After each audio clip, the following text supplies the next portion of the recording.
Hey everyone, hi, how you doing today?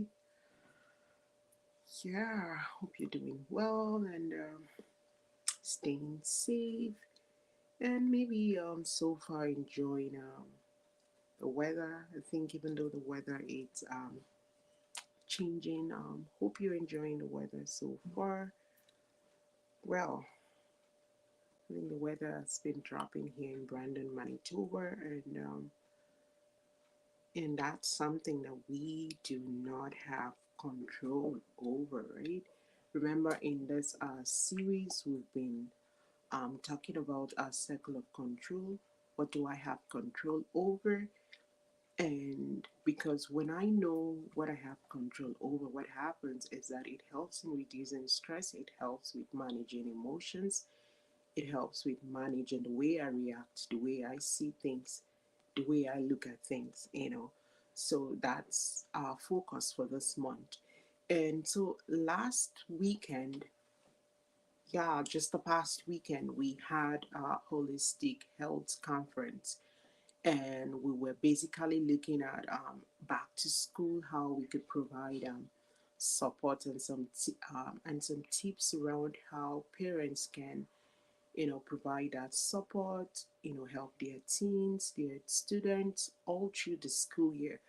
Because I, as a counselor and also as a person that works at the schools, I see and I know that school could be very stressful, that school is one of those things that, that could be very overwhelming, not just for the students alone, but also for parents. And so that was one of the reason, or one of our goals behind putting on that holistic conference that we had. It was amazing because some of the teams that came out from that conference was the importance of asking for help, and also the importance of seeking help, and also the importance of knowing things that are available to us, our resources. Like, if you live in your community, what are the resources in your community? Do you know what those resources are? And also self-love, self-care, our ability to journal, our ability to set those healthy boundaries, and say no when we need to say no, our ability to create those simple goals, goals that are smart, goals that are simple, goals that are measurable, goals that are attainable, that are relevant, that are reliable, and goals that are time bound. And so, um, because when we have those goals and tips around how we can manage our time, you know, especially now, we're all getting back to routines. Students are getting back to the routine. Parents are also getting back to routines. All the juggling of the school after school activities is important that our routine are intact, and time management as well too. It's critical to others' time, right? So those are some of the themes. Those were some of the common themes that were coming up during our conference. And like I said, our focus this month is always for this month is our circle of control. And so when it comes to our circle of control, there are a lot of things that are in our control, and there are a lot of things that are not in our control. For instance, the weather today, kind of gloomy, kind of very cloudy and kind of cold. I don't have control over that. But what I do have control is the way I choose to dress, is the way I choose to is the way I choose to dress my children, the way I choose to suggest the clothing in which they would wear, in order for this weather, right? And so, to you as a parent, to you as a caregiver, to you as a student, as a teen watching me, or you're going to watch later, it's important for you to know that there are certain things that are within your own control, and there are certain things that are out of your own control. For instance, I said when it comes to our mental health, Some things that are not in your control is the diagnosis in which you will get, right? And some other things too that may not even be in your control is if, for instance, you as a parent, you have insurance, your insurance might not cover some certain things.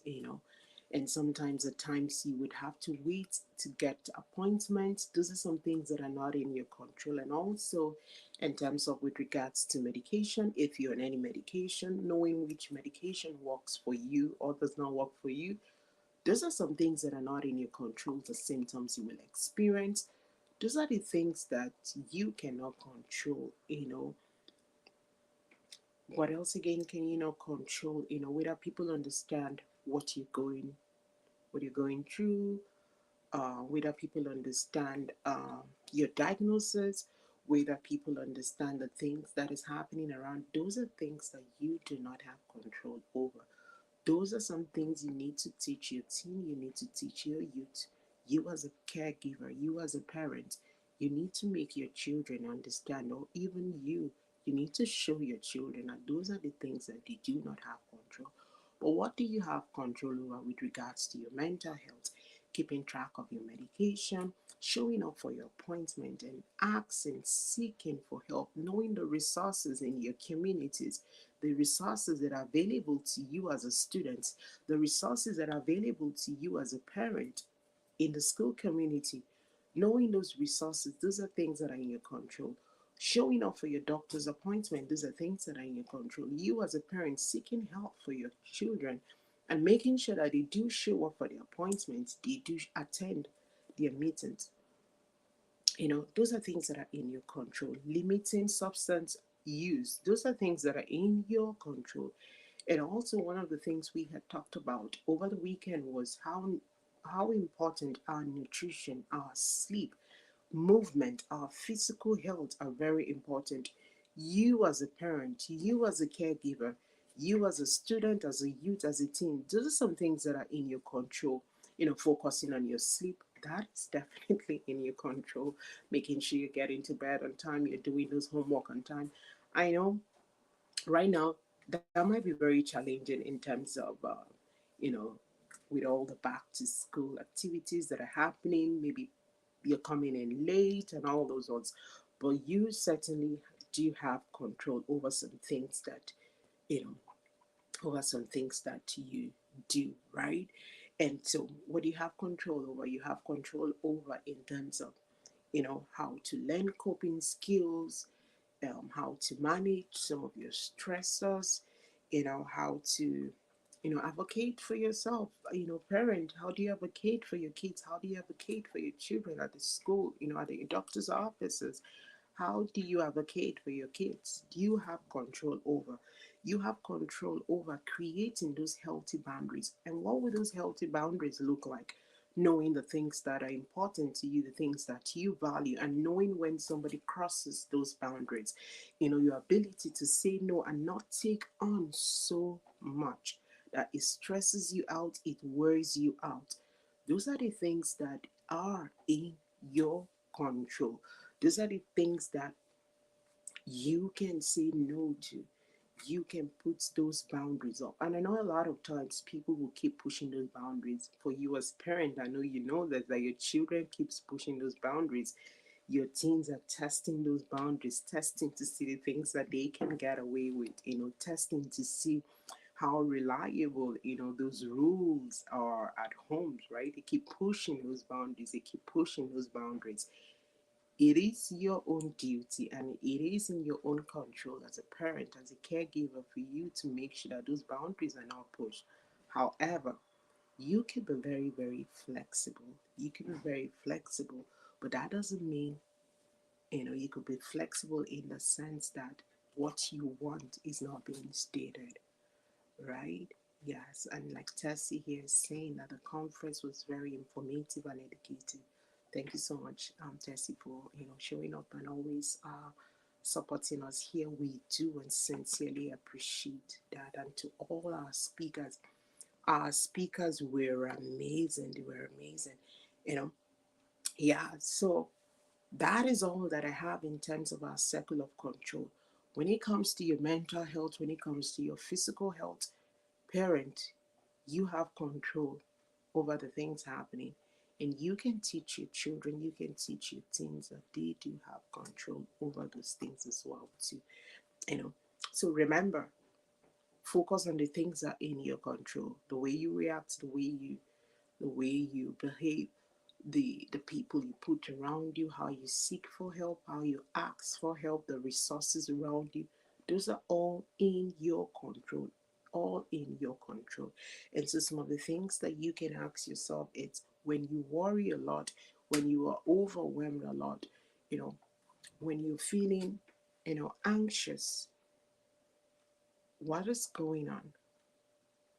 Why are you getting worried? What is in your control?